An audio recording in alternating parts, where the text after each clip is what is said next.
It's your Giant Coach Trainer Mike here with the deck list I've been working on for the Phantom Nightmare format, and that's going to be Pure Snake Eye. Without further ado, let's get into the profile. Starting off, we play 3 Snake Eyes Ash. He's our starter, our extender, and our recursion, so it's absolutely critical that we keep him at 3 copies, no less. If I could play a 4th copy, you know I would. Then I play 2 Snake Eyes Populous. This will probably be the standard ratio for the card going forward, since we always want to have a copy in deck to search, but we don't necessarily want to open him. If you do, you can still combo, but it just feels worse.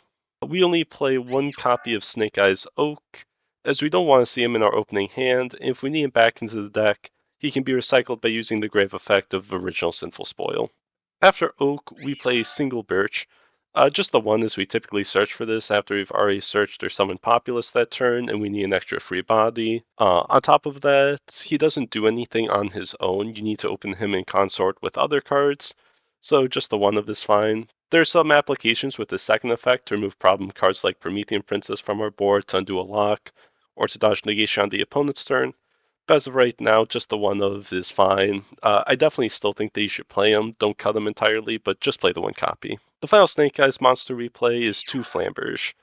This is one of the best boss monsters in the game currently, as he lets us place either player's card in the spell and trap card zone for either follow-up with a second effect, or to simply remove problem cards and making killing that much easier. Also, when he goes to graveyard from hand or field, he summons back 2 level 1 fires from either grave to extend further or to wall up our opponent's turn. He's removal, he's extension, he's everything that you could want in a boss monster. Moving on, we play 2 Diabell Star. The deck is built around level 1 fires, so you absolutely have to play her. She's able to set Original Sinful Spoil along with other Snake Eyes cards. Absolutely play her at 2. Personally, I don't like 3, but I could understand it. Then we play Single Jet Synchron. He's here to enable our Synchro lines and provide us with follow-up. Then we play 3 Magician Souls. Souls is here because it's a free special summon, since you can just send a Diabell Star from deck to grave, and you're able to use monsters that you've placed in your spell and trap card zone as material for a second effect to draw cards. The draw effect is also able to be used to remove the hard-going second cards from our hand if we unfortunately see them going first. Moving on to our last monster, we play 3 copies of Droll. Droll is the best hand trap, and it just feels really impactful into many decks in the format. The fire decks can still put up boards through 2 to 3 hand traps that aren't Droll, so I believe that's best to just focus on playing Droll in the main for right now, and then you can side in the other hand traps as needed. Going on to spells, we'll start with 1 copy of Divine Temple of the Snake Eyes. This card helps us play through Nibiru as well as set up combo lines, interaction, and just 100 different things. We only play 1 because it doesn't start any of our combo lines by itself and is searchable through Populous. Our next spell is Sinful Spoils of Subversion Snake Eye. It allows you to remove threats on your opponent's board by moving to the spell trap card zone, where you can take them with either Flamberge or the field spell. This card is searchable off both the Diabell Star and Populous, so it's only needed to be at 1 copy. Then we play Original Sinful Spoil Snake Eye. This card and the next card Wanted have been present in our meta since August. I'm sure you know what they do and why we play them in our deck full of level 1 fires. Next up is the Bonfire. You can guess why we play this card in our deck full of level 1 Pyros. Being Rhoda for Pyros, it's pretty self-explanatory. Then we play this interesting card, Where Art Thou? This allows us to add a level 1 monster from our deck if we control a level 1 monster.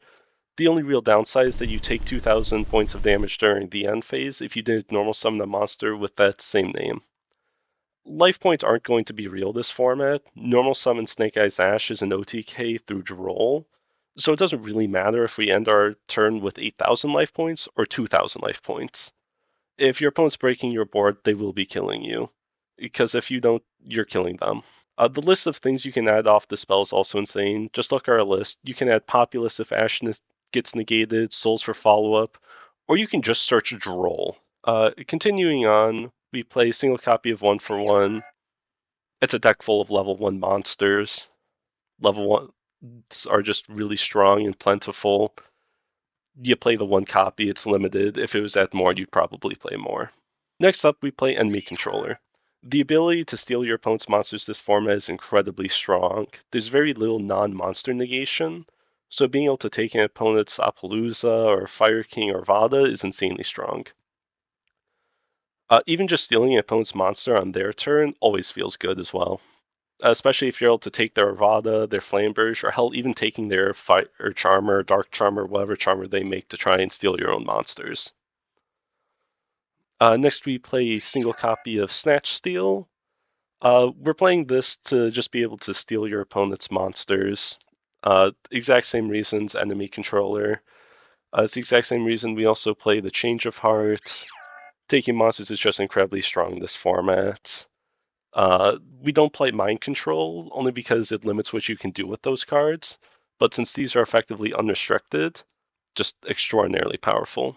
Next up, we have our 2 copies of Triple Tactics Talent. This card has been in the meta since it originally came out, all the way back in 2020, if you can believe it's already been that long. Just an absolutely unreal powerful card. Monster Reborn. Being able to take your opponent's monsters from the graveyard is insanely strong in this format, especially because we're not necessarily going into a Tier 0 format, but I wouldn't be surprised if we went to Tier 0 engine format with the Snake Eyes, Diabell. Being able to go Monster Reborn, take your opponent's Snake Eyes Ash to start your combo. Really nice. Being able to take their Princess to remove an option, or even just extend further is really good. The list of applications is just insane. It's called By the Grave. We're playing in the graveyard-based format that's, even without the graveyard-based format, being able to stop hand traps is always strong. Moving on to the extra deck, we play Barone, Savage, and Formula Synchron for our Synchro line. Our first Link monster is Underworld Goddess, an extremely powerful monster that we can summon on both our turn and our opponent's turn through IP. Its ability to negate an opponent's effect to summon the monster from the graveyard is also extremely powerful in this format, so I definitely suggest playing it. Next, we play Impa Whale.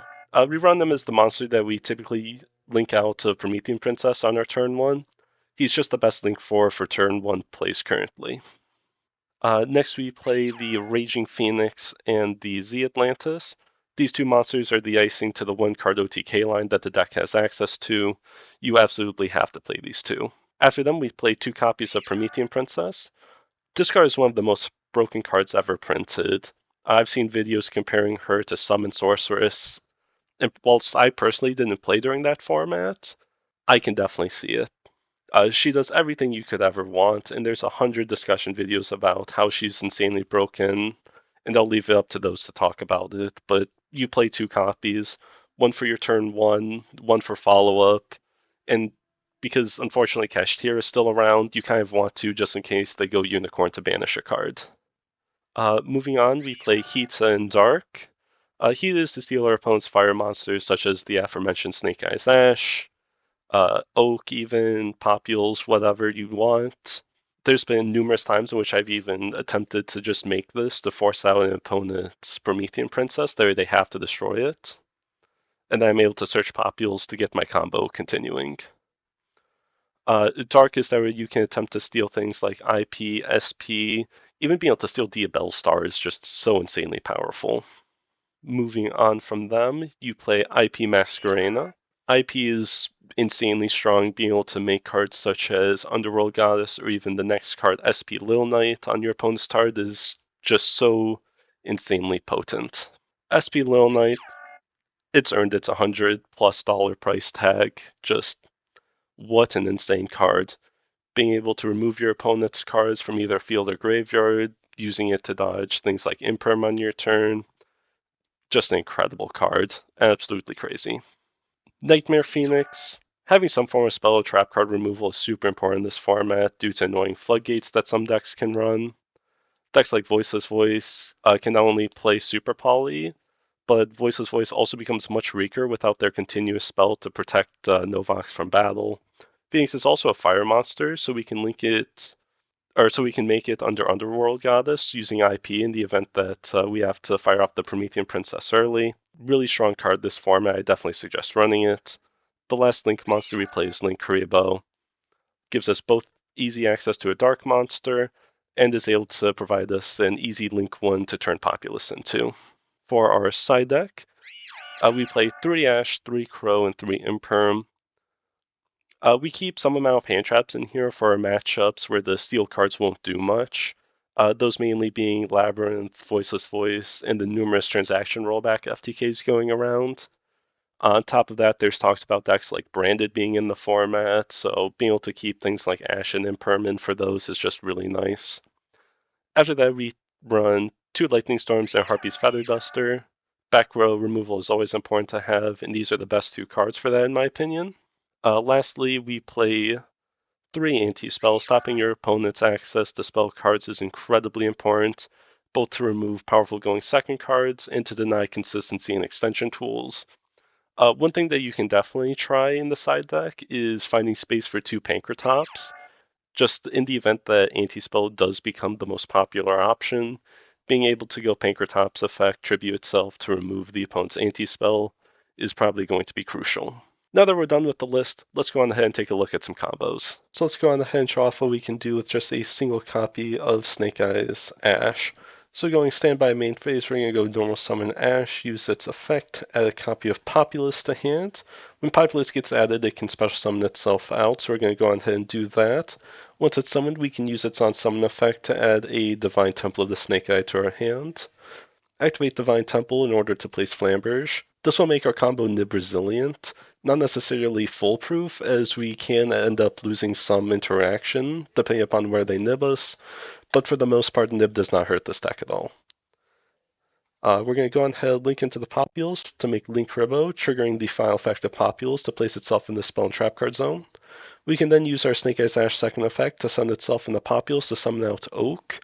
You could summon out Flamberge here as well, but prevents you from making the IP and forces you to go directly into SP, so personally I prefer going for Oak here. We're going to fire off the Oak, target the Ash to summon it back, fire off the Oak, sending itself in the Link Ribbo to make Flamberge.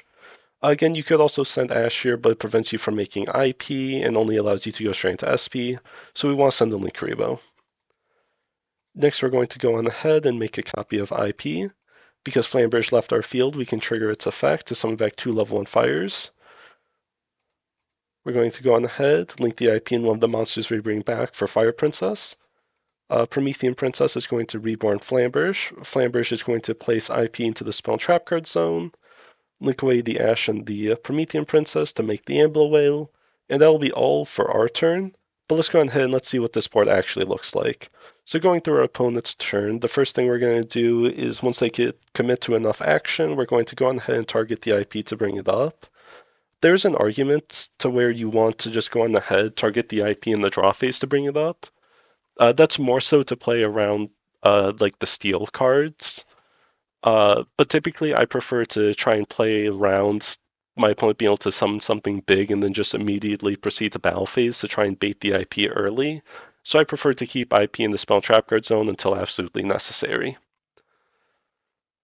So we're going to go on ahead, trigger the IP, sending itself in the Flamberge to make the SP. Trigger the Flamberge, trigger the SP. Typically you want to go Flamberge 1, SP2, there you get the guaranteed revival. But if you feel like your opponent has an Omni Negate either on board or secretly in their hand, you can go on ahead and chain link it differently, that way the SP can resolve. But we're going to go on ahead and bring back Snake Eyes Ash and Oak. The 2 that you reborn in this immediate instance doesn't matter as long as one of them is Oak.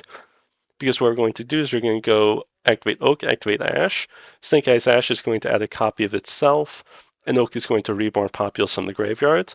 We can go on ahead, fire up Popules. You can add either original Sinful Spoil like we add here, or you could also add Subversion. We're going to go on ahead, continue on, fire off Promethean Princess, targeting the Ambler Whale in our opponent's monster to special summon itself on out. Fire off the SP because they're able to still continue playing. Let's say that they go battle phase, they destroy our Promethean Princess. We can then trigger the effect of the Ambler Whale to destroy a monster or a card that they control rather. We still have Link Ribbo access. Because Popule's left field, we can place a copy of Flamberge. And if our opponent is still able to summon, we can go on ahead and just move up the Flamberge. That's going to be all that you can do with a copy of Snake Eyes Ash. Let's go on ahead and see what you can do if you manage to open up Ash plus Dia Bellstar. Alright, for the last combo I'm going to be showing off, we're going to see what happens when you open up Wanted or Dia Bellstar really. You just have to use 1 extra card in your hand if you open up the Abel Star instead of the Ash, plus Snake Eyes Ash. So let's go on ahead, let's add our copy of the Abel Star to our hand in the draw phase to play around roll. Go standby main phase, normal summon out the Ash to search a copy of Popules like we did before. Same thing, summon the Popules, Popules add a copy of the Field Spell. Activate Field Spell, this time we're going to be placing Oak here, and you'll see why in a minute, but we're going to link away the Popules into the Linkuriboh. Popules effect, same as before. Now we're going to send our copy of Populus, summon out the Black Witch. Black Witch is going to place their original Sinful Spoil. We're going ahead, fire that off, sending the Linkuriboh for a copy of Jet Synchron. We're going to synchro the Black Witch and the Jet Synchron in for Savage Dragon. Savage Dragon is going to equip our Linkuriboh. We're going to fire off Ash, sending itself in the Oak to summon out Flamberge. We're going to go on ahead, fire off the Wanted, that way we can go on ahead and draw ourselves a card. You want to wait until after you've summoned out a Flamberge from deck, just that way it limits the chance that you draw into a second copy. And you'll see that we just draw into Tactics here. Our opponent hasn't used any interaction, so we're going to feel pretty confident pitching it for the Jet Synchron. Going to go on ahead, link away the Jet Synchron and the Flamberge to summon out IP Masquerena. Fire off the Flamberge for the Oak and the Ash. Because Oak allows us to target a banished level 1 monster, we're going to be able to go on ahead and summon back the Jet Synchron, use itself, and the Oak to make Formula Synchron. Formula is going to draw us another card. Unfortunately, we draw into another Wanted, so nothing usable, but that doesn't really matter. We're going to go on ahead, summon out Promethean Princess, fire off the Promethean Princess to summon back Oak instead of Flamberge, because we're going to go on ahead and undo our lock by sending the Oak and the Princess here to summon out Flamberge. Flamberge is going to place the IP into the Spell Trap Card zone, and that's going to be all of our interaction for our turn. Before going on to the opponent's turn, there are a couple things that I want to just say. You are able to just summon back the Flamberge that's in the graveyard with Promethean Princess, but in doing so, you either have to give up the IP or the Formula Synchron access in order to be able to make a link forward to link off the Princess. But if you manage to open up any other extenders in hand, you are able to just special summon them out and use them as material to make your link 4 of choice. But this is just the 2-card combo, just wanted to show that off. So let's go ahead and see what this board can really do. So passing turn, standby main phase. We're going to go on ahead, fire off Savage, chaining our Formula Synchron to both negate and Synchro Summon. We want to use the Savage Dragon because it will allow us to play around Super Poly a little bit better. Fire off the Barone to negate something else. Flamberge is going to go on ahead and bring up the IP to link itself and the Flamberge away into an SP. Trigger the Flamberge, trigger the SP, summon back the Oak and the Ash. Same little shuffle as before. At Oak, summon back the Popules, Ash add Ash. Popules add Original. Once again, you could also add Subversion here. Dealer's Choice. Linkuriboh, summon itself, triggering Popules. Popules to place Flamberge. Princess, destroy a fire, summon herself out. You also get to destroy an opponent's card with her. SP banish itself in something else. Then here, it's a little bit risky if you use Divine Temple to bring up the Flamberge, because the SP rather, won't be able to bring itself back. So that's just something to keep in mind whilst doing this combo. But I hope you enjoyed the video. Remember to like and subscribe. And if you want to see a couple more in-depth combo videos as well as gameplay analysis, be sure to let us know in the comments down below. Have a good day.